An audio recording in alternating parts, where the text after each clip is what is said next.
What's good, y'all? Raising Kanan, Season 3, Episode 4, Open for Business. They get straight to it.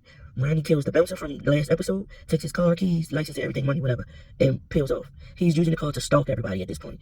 At the end of the episode, he's winding up over there where Kanan and Famous live, and I am nervous for everybody. I think Nick is even a little scared of his brother, and I believe he's going to have to either set him up to go back to jail, or set him up to get killed or kill him himself. Nick and Rock in these sex scenes. I kind of wanted it to happen. I enjoy looking at Nick on screen. Joey Badass oozes so much sex appeal. However, him and Rock can be together. It just weirds me out. Like, I can't really look at it. I can't watch it. And I think it's because I heard in Season 1, Episode 1, when Kanan came home from that playground after getting jumped by those kids, the man that was sitting at the table was Rock. I could have sworn they said that was Nick's older brother as well. And then it was just like, oh, you sleeping with your older brother's ex-girlfriend or whatever, even though it's been years. It's still his ex-girlfriend. Lou and Marvin back at that same club again. Marvin selling the dope that Rock said he could sell. Lou is still getting drunk. And it's like, so far this season, all we do is see Lou drunk. Lou wallowing in self-pity and stuff. Marvin gets a phone call. He has to go and help and save Gerald. Gerald is the guy from the anger management class. He leaves. Lou get a couple more drinks and then start walking down the street. As he's walking, I'm like, oh my God, something about to happen to him. I thought something bad was going to happen to Lou. And I feel like they've been setting it up for us to feel like something bad was going to happen to Lou this season. Then he hears some music coming from another bar, and he goes in, meets the bartender, and asks her about the music that's playing. That's when we find out the music he heard was his dad's music. The woman was like, what, you his kid? And they have a connection with that. And they sit there and talk. And then some guys on stage rapping. They rapping like this, bum, skinny, bum, like Humpty Dumpty type rapping. And I immediately said, is this supposed to be DOS Effects? If you don't know who they are, you way young. But DOS Effects, they had a song called They Want Effects. Some DOS Effects, they want effects. Some DOS Effects. They came out with EPMD, brought them out. If you don't even know who they are, that's Eric Sermon.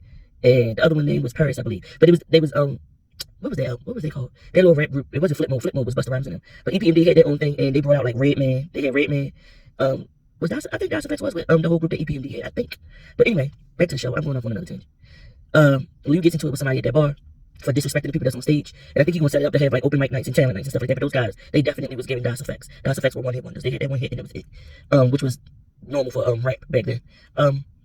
He also been working with Juke, trying to get her ready for that audition that Nicole's father told her about in the last episode. He promises to bring the music sheet because she's going to sing the original song. He gets arrested for the drunk fight and wakes up in the jail cell. And Juke has to go on and do her song a cappella without him. They only let that girl sing for a good 15 seconds and it's over. Like, what the hell? What the hell? But anyway, that happens for her. She did do it, and I'm loving how her and Marvin come back around to one another and giving each other a chance. I really, really love it. Rock gave her something for good luck. Rock goes to get her hair done and realizes she needs to, she said she was telling Nick, pillow talking with Nick, telling him too much. I feel like that she needs to do something with her money is just sitting and collecting dust in the warehouse. So the hairdressers at the salon she goes to, they speak Spanish, and she goes there. They tell her that the owner's being shitty with them, and basically he's going to sell the place. She looks into selling the place. The feds are investigating Big Fish, which is Tony the Dancer, and they come busting up at his aquarium store or whatever and try to say that he had some illegal type of fish in there. It was bullcrap. He got a good lawyer. His lawyer got him out of it. They did arrest him and take him to the station and try to question him. And the lawyer got him out and he got released. But they are definitely following Rock. And the feds are following Rock and him. I don't know what that's going to mean. I don't know how she's going to get out of this or whatever. Also, we see Detective Howard goes down there and has a conversation with Shannon Burke's ex-girlfriend and try to put her at ease, like to leave it alone because she's been like snooping and trying to figure some issue out about Shannon's death. Because she said, she told me if something happened to her, it wouldn't be what it looked like or whatever.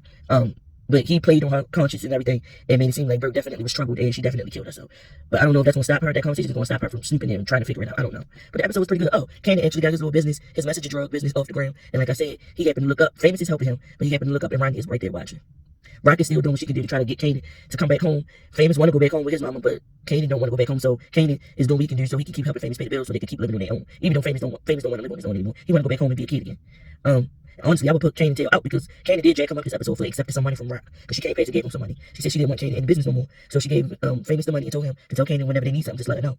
And Kanan ain't trying to hear that. He trying to be his own man. He tired of his mother and her lies or whatever. So that's that. It was a good episode. What did y'all think?